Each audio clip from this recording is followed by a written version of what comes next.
মূলত এই যে আমরা যে টাঙ্গুয়ার হাওরের কথা বলি, এখানে কিন্তু আসলে একটা হাওর না, এখানে অনেকগুলো হাওর একসাথে।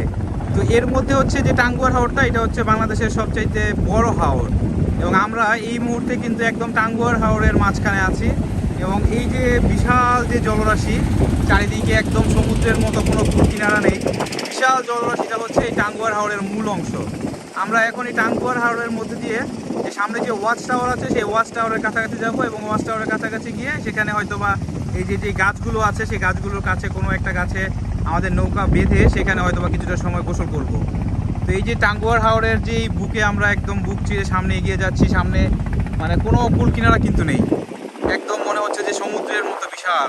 অথচ এই পানিগুলো কিন্তু আবার শীতকালে একদম খালি থাকে, এখানে বিস্তীর্ণ মানে ফসলের মাঠ।